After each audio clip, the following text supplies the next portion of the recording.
जीवमजीवं दवं जीर्णवरवसगेडजेडीदेठं देविन्दविन्दवन्दं वन्दे तं सर्वदा शिरसा। द्रव्य संग्रह जी ग्रंथ, और इस ग्रंथ की 30 नंबर गाथा पर अपनी चर्चा चल रही है। भाव आश्रमों का स्वरूप, उनका नाम, उनके भेद प्रभेद। तो अपन ने भाव आश्रम 5 प्रकार के हैं। मिथ्यात्व, अविरति, प्रमाद, कषाय, योग और इन सब का स्वरूप कहा। मिथ्यात्व किसे जानना चाहिए, अविरति क्या चीज़ है ना, प्रमाद, कषाय और योग, सबका स्वरूप कहा। और उसके बाद पॉइंट आया कि जैन धर्म की आमनाएं हैं कि पहले बड़ा पाप मिथ्यात्व सबसे बड़ा पाप है, इसको जानकर इसको छोड़ना चाहिए, है ना, ये वाली बात आई। अब देखो, मिथ्यात्व का स्वरूप भी बताया और मिथ्यात्व के बारे में भूल भी बताई। अविरति का स्वरूप भी बताया और अविरति संबंधी भूल भी कही। क्या, अविरति तो जीव का भाव है, योग तो जीव का भाव है, प्रमाद जीव का भाव है, और हम इन सबको बाहर से देखते हैं। जिनवाणी में कथन व्यवहार का है और हम उस व्यवहार को ही परमार्थ समझ लेते हैं, तो ये सब गलतियां होती हैं, है ना। ये चर्चा भी अपनी डिटेल में हो गई थी। अभी क्या कह रहे हैं, आश्रव और संसार के अभाव का क्रम, है ना। मूल में पंडित साहब ने लिखा ही है, बाह्य लोक संसार नहीं, यह तो मुझ सम सत द्रव्य अरे, न किसी ने मुझको दुख दिया, न कोई मुझको सुखी करे। ये जो 3 लोक है, ये तो 6 द्रव्यों का समूह है। 3 लोक 6 द्रव्यों का समूह है। 3 लोक में कोई भी द्रव्य मुझे दुखी नहीं करता, सुखी नहीं करता। दुख का कारण आश्रय भाव है। मिथ्यात्व, अविरति, प्रमाद, कषाय, योग, ये दुख रूप भाव हैं। पर द्रव्य सुख दुख के कारण होते ही नहीं है, और जो आश्रव है वही संसार है। बाह्य लोक संसार नहीं है। बाह्य लोक में तो 6 द्रव्य हैं। नरक में 6 द्रव्य, मध्य लोक में 6 द्रव्य, ऊर्ध्व लोक में, स्वर्ग में 6 द्रव्य। ये संसार नहीं है। संसार कहाँ पर है, ये आश्रय परिणाम ही संसार है। तो कह रहे हैं कि इस संसार का अभाव कैसे हो, जब तक जीव के परिणामों में आश्रय भाव है, परिणामों में संसार है, तो ये लोक में परिभ्रमण करता रहता है। तो कहते हैं संसार में परिभ्रमण करता है। उस लोक को उपचार से संसार कहते हैं। संसार तो परिणाम है ना। अच्छा, अब परिणामों का अभाव होता है तो फिर लोक में आने जाने का भी अभाव होता है। बहुत ही गजब की प्राकृतिक व्यवस्था है। यदि परिणामों में मिथ्यात्व और अनंतानुबंधी का आश्रय नहीं होता तो नरक, निगोद और त्रियंच गति, पूरी एक इंद्री से लेके संगी पंचेंद्री त्रियंच गति वाला जो उपचार से संसार कहा जाता है, उस संसार का अभाव हो जाता है। परिणाम में संसार का अभाव हुआ तो बाह्य में भी वो ऐसे स्थान पर नहीं जाता। अविरति मिटी, प्रमाद मिटा, है ना, और लेकिन अभी फिर भी शेष कषाय रह गई, तो फिर मनुष्य गति, देवगति, देवगति, मनुष्य गति, बस। और उन सब का भी अभाव हो गया तो यहाँ भरत क्षेत्र में ही अरंत बन गए। अरंत कहाँ होते हैं, भरत क्षेत्र में, सॉरी मध्य लोक में। है। मध्य लोक में भी सिर्फ 2.5 द्वीप में, क्योंकि जो 2.5 द्वीप है वो मनुष्य लोक है। तो अनंत कहाँ पे होते हैं? 2.5 द्वीप मनुष्य लोक में। और अभी वहाँ योग संबंधी विकृति बची है अनंत भगवान को भी, तो वे संसारी कहलाते हैं। क्या बोला? अनंत भगवान को योग संबंधी विकृति रह गई अभी, तो योग के कारण वे भी अभी संसारी कहला रहे हैं। योग नामक संसार आश्रव है अनंत भगवान को। और फिर सर्व आश्रम मिट गया, योग भी मिट गया, अयोगी जिन 14वां गुण स्थान। और फिर सिद्ध भगवान, तो सिद्ध कहाँ पे विराजमान हुए? सिद्धालय में, सिद्ध शिला पर, कि सिद्ध क्षेत्र में? तो तनुवात वलय में जो सिद्ध क्षेत्र है वहां पर विराजमान होते हैं, सिद्ध शिला पर नहीं। ठीक है, तो वे संसारातीत हो जाते हैं। परिणामों में आश्रव नहीं, परिणामों में संसार नहीं, तो फिर बाह्य में भी कोई संसार नहीं, वो सिद्ध क्षेत्र में जाके विराजमान हो जाते हैं। तो मूल में आश्रव ही संसार है। एक बात हुई। अब कह रहे हैं कि इस आश्रव का मिटने का क्रम क्या है, संसार के मिटने का क्रम क्या है? कोई काम अक्रम नहीं होता, सारे काम क्रम से होते हैं। तो यहाँ पर भी कह रहे हैं क्या क्रम है, पहले कौन मिटता है? ये 5 प्रकार का जो आश्रव है और इनके भी जो आगे भेद प्रभेद हैं, तो ये किस क्रम से मिटते हैं, है ना? तो उसकी चर्चा अब यहाँ पर आ रही है। पहले गुण स्थान में अनादि संसारी जीव को, अज्ञानी मिथ्या दृष्टि जीव को 5 ही प्रकार का आश्रव होता है ना? तो वो पूरे 3 लोक में कहीं भी आ जा सकता है। बहुत मंद कषाय हो तो 9वें ग्रीवेक तक पहुंच जाता है। छैडाला जी में लिखा है ना, 9वें ग्रीवक लौ की हद, पायो अनंत विरियापद, पर सम्यक ज्ञान न लाजो।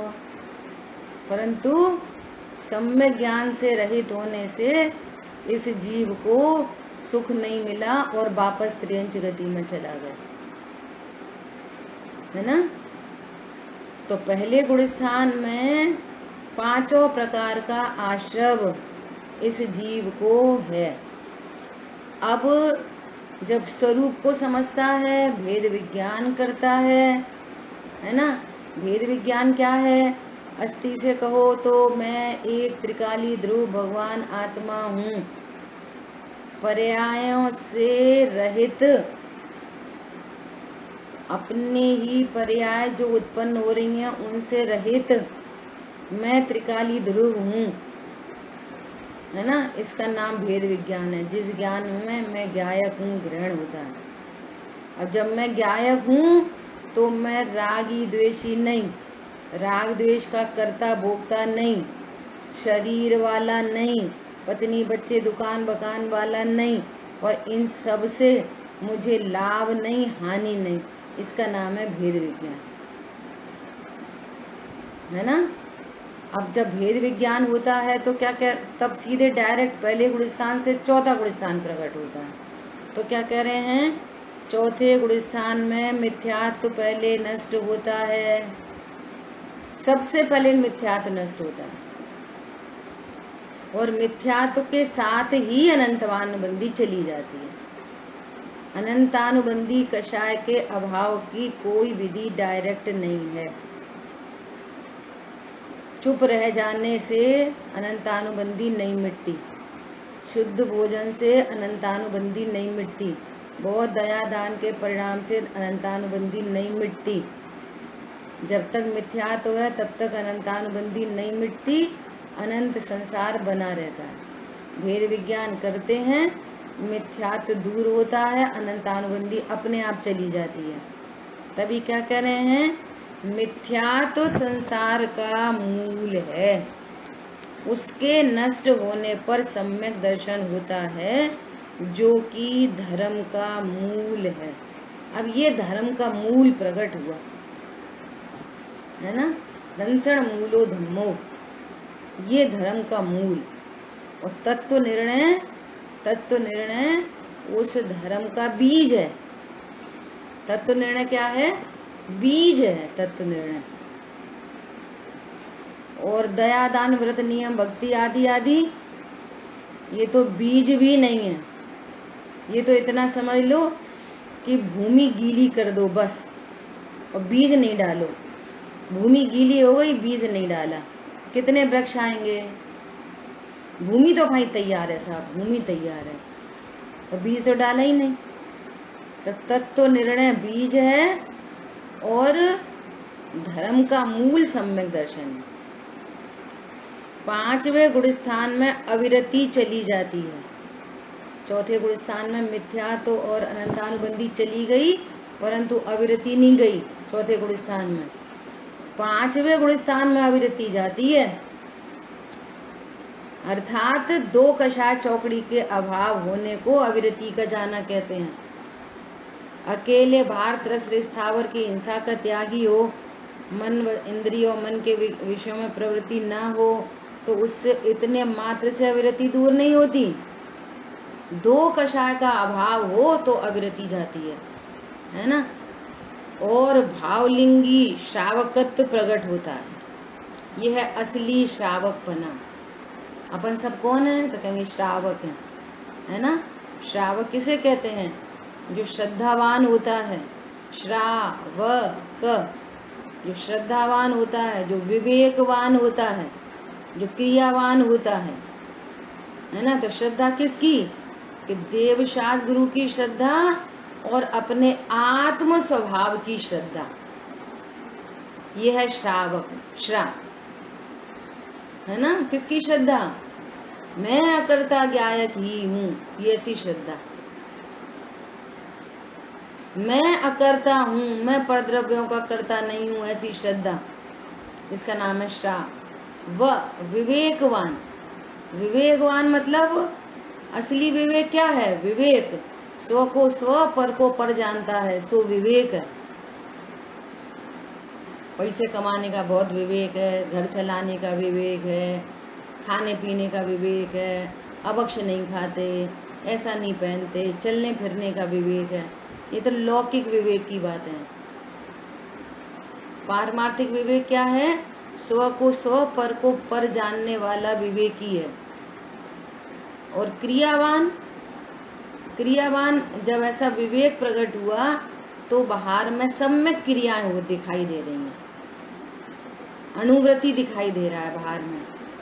हिंसा, झूठ, चोरी, कुशील, परिग्रह का एक देश त्यागी होता है ना। तो सहजपने बाहर में ऐसी क्रियाएं दिखाई देती हैं, उसका नाम है श्रावक। अब निर्णय करना कि भाव श्रावकत्व तो 5वां गुण स्थान है, परंतु हम द्रव्य श्रावक भी हैं कि नहीं? द्रव्य श्रावक किसे कहना? कि जिसके तत्व निर्णय में देव शास्त्र गुरु की श्रद्धा है और अपनी श्रद्धा है। समझ में आ रही है? तत्व निर्णय में, विकल्पात्मक भूमिका में कहाँ होते नरक भरत? किन्ने देखे कर्म? ये तो जैनी भी नहीं है ना। द्रव्य श्रावकत्व, देव शास्त्र गुरु का बराबर निर्णय, अपने स्वभाव का निर्णय, विवेक प्रकट हो रहा है, तैयारी चल रही है स्व को स्व, पर को पर जानने की। और क्रियावान में बाहर में सदाचारी हो, रात्रि भोजन, छना जल और जिमीकंद आदि का त्यागी हो, कम से कम अष्टमूल गुण का धारी हो, है ना। वो द्रव्य श्रावक। अब ये द्रव्य श्रावक भाव श्रावक में बदल जाएगा, लेकिन जो द्रव्य से श्रावक नहीं होगा वो भाव श्रावक रूप भूमिका में नहीं आ सकेगा। ठीक है। तो अभी क्या करे, 7वें गुण स्थान में प्रमाद नहीं होता, 6वें गुण स्थान में प्रमाद है। बोलो, और हम पहले गुण स्थान में क्या, हमें तो बहुत ऐसे लोग मिलते हैं तो जरा सा बाल बोध भी हाथ में आ गया तो ऐसा बोलेंगे, बहुत उत्साही है, बहुत उत्साही, बहुत उत्साही है। भैया जो तत्व निर्णय करने में उत्साही है, उस उत्साही की यहाँ बात चलती है। अपने को अकड़ता जाने, ज्ञाता जाने, जीव जाने, सब कुछ जीव जाने, अपने को पत्नी दुकान मकान बच्चों वाला नहीं जाने, वो है अप्रमादी, द्रव्य से अप्रमादी अभी तो। और भाव अप्रमत्त दशा 7वें गुण स्थान में होती है, तो 6वें गुण स्थान तक प्रमाद दशा होती है। तो जब अविरति मिटती है तब प्रमाद मिटने का चांस होता है ना। तो 7वें गुण स्थान में प्रमाद नहीं होता, क्यों? क्योंकि वो निर्विकल्प अनुभूति का काल है ना। और फिर 8वां 9वां 10वां सब में ये सब प्रमाद रहित अवस्थाएं हैं। पूर्ण वीतरागी तो नहीं हुए, लेकिन अब स्वभाव की सन्मुखता कंटिन्यू है ना। तो उनको कह रहे हैं कि यहाँ प्रमाद नहीं है। 11वें 12वें गुण स्थान में कषाय के न होने से यथाख्यात चारित्र प्रकट होता है। 11वें गुण स्थान में औपशमिक चारित्र होता है और 12वें गुण स्थान में छायिक चारित्र होता है ना। वहाँ कर्मों का उपशम हो जाता है, यहाँ क्षय हो जाता है 12वें गुण स्थान में, है ना। तो सर्व कषाय का अभाव 12वें गुण स्थान में जाके होता है। और ये क्या बोलता है, नहीं हमें कुछ कषाय नहीं है। अच्छा, एक गलती। दूसरी गलती, अभी तत्व निर्णय किया नहीं प्रॉपर, और कदाचित तत्व निर्णय हुआ भी हो तो क्या बोलता है, अरे अब कषाय क्यों हो जाती, जब स्वरूप समझ लिया तो कषाय क्यों हो जाती। प्रभु, कषाय 12वें गुण स्थान में जाके मिटती है। कषाय के 4 भेद हैं, अप्रत्याख्यान, प्रत्याख्यान, संजुलन। तो अभी अनंतानुबंधी मिटती है। समझ में आई बात? अप्रत्याख्यान मिटती है, प्रत्याख्यान मिटती है, ऐसा क्रम है सबके मिटने का। अभी तत्व निर्णय करे और फिर बोले कषाय, हमें तो गुस्सा आ जाती है। तो पहले गुण स्थान में गुस्सा नहीं आएगी तो कहाँ पे आएगी? अभी तो क्रोध 5वें गुण स्थान में भी हो जाता है, हो जाता है। अभी तो क्रोध 6वें गुण स्थान में भी हो जाता है, संजुलन संबंधी। पूर्ण अभी तत्व निर्णय हुआ नहीं और अब पूर्ण वीतरागता, है ना। तो ये सब अक्रम है। ये क्रम समझो कि कैसे कैसे किस किस का अभाव किस किस गुण स्थान में होता है, कहाँ पर कैसे कैसे परिणाम होते हैं। समझ में आ रही है? जिन शासन में इतना क्लियर कट, इतना प्रैक्टिकल, इतना लॉजिकल स्वरूप है कि यहाँ पर तो मालूम है कि 4थे गुण स्थान में भी पाप भाव होते हैं, 5वें में भी पाप भाव हो जाते हैं। ये मुनि की दशा है जहाँ वे महाव्रती होते हैं, जहाँ उनको सर्व पाप का परिणाम मिट जाता है, 3 अशुभ लेशाएं उन्हें होती नहीं। ये मुनि की दशा में जाके होता है। तो तुम मुनि हो गए क्या, है ना। एक ऐसा वो है पहले गुण स्थान में क्रिया चाहिए 6वें गुण स्थान की, और परिणाम चाहिए अनंत भगवान के, वो हैं पहले गुण स्थान में। ऐसा बन सकती है बात? तो यह क्रम बताया है कि किस किस क्रम से कौन कौन सा आश्रम मिटता है। सो न तो आश्रम का पोषण और न जबरदस्ती आश्रम, अब ये क्यों, न जबरदस्ती के क्वेश्चन मार्क। जो विधि है सो विधि है। आटा माड़ा, अरे ऐसा क्या आटा मारने का फायदा, रोटी तो बनी नहीं। अरे क्रम है, आटा मड़ेगा, लोई बनेगी, फिर वो बिलेगी, तवा पे भी डलेगी, डलते से तुरंत नहीं सिकेगी, पलटी पलटी जाएगी, फिर सेकी जाएगी। क्रम है ना, तब एकदम परिपूर्ण तैयार रोटी हो जाएगी। और तुम आटे को ही रोटी समझो, ऐसा तो बराबर से समझने जैसी बातें हैं। ठीक है, अभी क्या कह रहे हैं कि 14वें गुण स्थान में योग न रहने से अयोगी गुण स्थान प्रकट होता है। 11वें 12वें गुण स्थान में पूर्ण वीतरागता हुई और पूर्ण वीतरागता होते से ही अनंत दशा प्रकट हो जाती है, केवल ज्ञान प्रकट हो जाता है ना।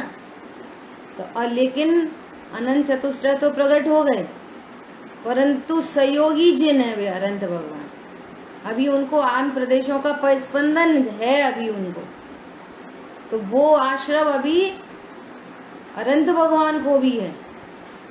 अभी उनको मिथ्यात्व का नहीं है, अविरति प्रमाद कषाय नहीं है, लेकिन योग है। तो बुधवल परमाणु अट्रैक्ट होते हैं, लेकिन कषाय नहीं है तो बंधते नहीं है, वापस गिर जाते हैं। इसको ईरिया पथाश्रव कहते हैं, है ना। फिर 14वें गुण स्थान में उस योग का भी अभाव होता है और 14वां गुण स्थान होते से ही सिद्ध पद की प्राप्ति हो जाती है ना। तो अभी क्या बोल रहे हैं, 14वें गुण स्थान में योग के न रहने से अयोगी गुण स्थान प्रकट होता है। अंत में असिद्धत्व नामक औदिक भाव का अभाव होने पर सिद्ध दशा प्रकट होती है। जो औदिक भाव होते हैं ना, तो औदिक भाव के भेद प्रभेद में एक असिद्धत्व नाम का भी औदिक भाव है, तो वो औदिक भाव भी मिटता है और फिर सिद्ध दशा प्रकट होती है।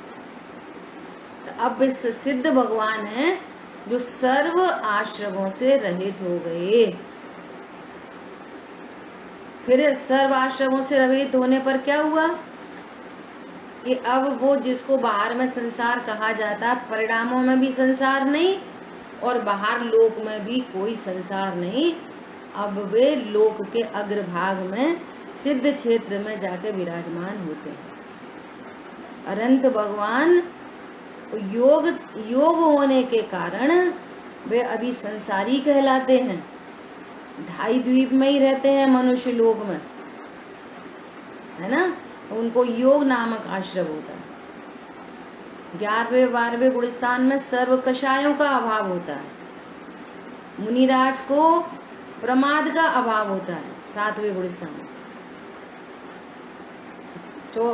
5वें गुण स्थान में अविरति का अभाव होता है। 4थे गुण स्थान में मिथ्यात्व अनंतानुबंधी का अभाव होता है। ऐसा क्रम है अभाव का। ठीक है, देखो तात्पर्य पैरा नंबर 8 में कही गई जैन धर्म की आमना को स्वीकार करके सबसे पहले सम्यक दर्शन प्रकट करना चाहिए। सबसे पहले सम्यक दर्शन प्रकट करना चाहिए। अब जिसको कषाय मंद है, जिसको कषाय तीव्र है बाहर में, है ना, तो यहाँ पे ऐसा उपदेश नहीं दे रहे कि सम्यक दर्शन पहले प्रकट करो, क्योंकि जिनवाणी के प्रयोग को जिनकी योग्यता भली नहीं है वे इसके उल्टे उल्टे अर्थ निकालते हैं। सबसे पहले तो जैन शासन की ड्रेस कोड है रात्रि भोजन का त्याग, अनछने जल का त्याग और झिमी कंद आदि का त्याग, स्थूल अवक्ष का त्याग, है ना। जैसे बाहर के जैम जेली सॉस इनमें सब में बहुत जीवों का घात होता है, तरस जीव उत्पन्न हो जाते हैं। अपन ने चर्चा की एक इंद्रिय जीव को मांसाहार में नहीं गिनते, लेकिन जहाँ पर 2 इंद्रिय जीव उत्पन्न हो जाए वो मांसाहार होता है। 2 इंद्रिय जीव की आँख कान नाक ऐसे अपन बोलने लग जाते हैं, लेकिन सब्जियों को नहीं बोलते इसकी आँख कान नाक है, हाथ पैर हैं इसके, है ना। लेकिन वहाँ पर भी सब्जियों में भी वनस्पति काय में भी बहुत घाती होते हैं, भले ही एक इंद्रिय लेकिन वहाँ अनंत का घात है ना, तो वो महापाप होता है। तो इसलिए बाहर में ऐसी सब ड्रेस कोड, है ना, देव दर्शन। अब ड्रेस कोड के साथ में सबसे पहले तत्व निर्णय करने की भूमिका बनानी चाहिए। ठीक है, मुनि पद का क्रम यह है कि पहले तत्व ज्ञान हो, फिर सम्यक दर्शन ज्ञान हो, फिर उदासीन परिणाम हो, परिचय आदि सहन करने की शक्ति हो और वह स्वयं ही मुनि होने की इच्छा करे, तब श्री गुरु से मुनि धर्म अंगीकार करावें। चाहे जिसको मुनि धर्म अंगीकार नहीं कराया जाता, इतनी सारी क्वालिफिकेशन देखनी पड़ेगी कि ये तत्व ज्ञान सहित है, सम्यक दर्शन सहित है, इसको अविरति का अभाव हो गया है, बाहर में परिचय सहन करने की शक्ति उत्पन्न हुई है, परिणाम पर द्रव्यों से उदासीन हुए हैं, अब वो स्वयं मुनि बनने की इच्छा करे, जबरदस्ती नहीं, तब श्री गुरु है ना मुनि धर्म अंगीकार करावे। यह विधि आज्ञा है, इसलिए तदनुसार वर्तन करना चाहिए, अपने लिए भी और दूसरों के लिए भी। हमारे को ऐसा भाव उत्पन्न हो कि हे प्रभु, अब ये संसार सहा नहीं जाता, अब इस संसार का अभाव होना चाहिए, ऐसा भाव उत्पन्न हो, तो फिर सबसे पहले महामिथ्यात्व नामक संसार का अभाव करो, तत्व ज्ञान करो। लोग क्या करते हैं, हम प्रतिमा ले रहे, प्रतिमा, तो भैया ले लो प्रतिमा। यहाँ पर कह रहे हैं प्रतिमा की परिभाषा नहीं पता। संयम अंश जग्यो जहां, संयम अंश प्रकट हो गया, अविरति चली गई, संयम अंश प्रकट हो गया, दो कषाय चौकड़ी के भाव की वितरागता हो गई, वो संयम अंश है। अब क्या हुआ, भोग अरुचि परिणाम, भोगों के प्रति अरुचि होने लगी। क्यों?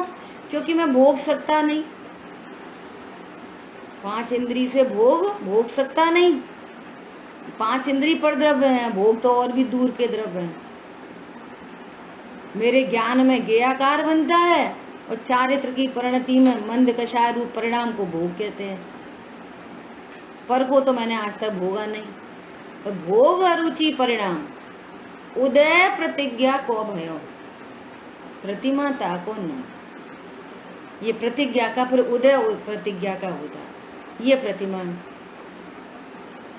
है ना। फिर क्या होता है, तत्व ज्ञान है नहीं है, परिणाम फिर कलुषित रहते हैं। टूडमल जी ने लिखा है, फिर जैसे तैसे प्रतिज्ञा को निभाता है, जैसे तैसे। अब प्रतिज्ञा ले ली और कषायों का अभाव हुआ नहीं है, तो जैसे तैसे प्रतिज्ञा को निभाता है। दादा एक प्रसंग सुनाते हैं। दादा मतलब डॉक्टर हुकुमचंद जी बहारेल। क्या प्रसंग सुनाते हैं कि बोले एक व्यक्ति हमारे पास आए, वो बोले कि पंडित जी हमें चौथी प्रतिमा दे दो। तो उन्होंने बोला कि भैया मैं क्या प्रतिमा दे दूं, नहीं पर एक समस्या और है। क्या समस्या है कि हम प्रोषोदोपवास नहीं कर सकते, हम पानी का त्याग नहीं कर सकते। अब प्रोषोदोपवास कैसा होता है कि अष्टमी चतुर्दशी को तो उपवास होता ही है, और उससे पहले के दिन और उससे बाद के दिन भी है ना। वो यथा योग्य, किसी को 32 घंटे का, किसी को 48 घंटे का, ऐसा वो होता है। तो हम पानी नहीं छोड़ सकते। तो उन्होंने बोला कि तो ऐसी मेरे पास तो कोई ऐसी वो निधि है मुझे आगम में अनुमति कि मैं किसी वो जो नियम संयम है आगम में उसको कम ज़्यादा कर दूं। तो क्या बोले कि अच्छा चौथी प्रतिमा की आपको जरूरत क्या पड़ रही है, जल्दी क्या पड़ रही है? जब परिणाम में ही सहन शक्ति नहीं है तो आपके पास 3 प्रतिमा तो ऑलरेडी हैं कि हाँ हैं, तो 3 रहने दो, चौथी से क्या हो जाएगा और एक्स्ट्रा से कि नहीं वो चौथी हो जाएगी तो अच्छा रहेगा, चौथी हो जाएगी।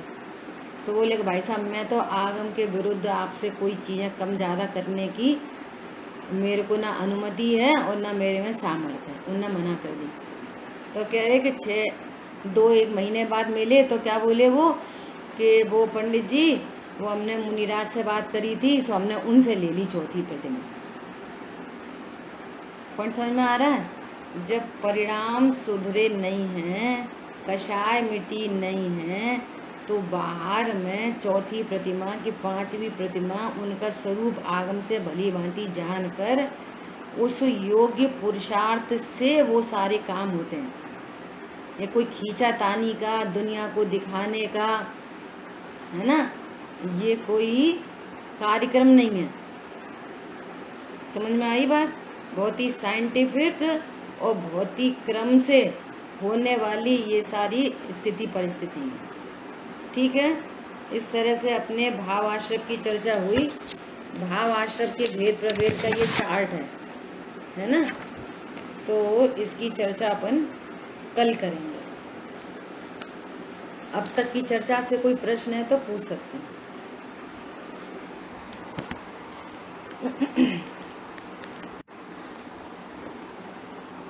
जिन वाणी के ज्ञान से सूझे लोकालोक, सो वाणी मस्तक नमो सदा दे तुम दो।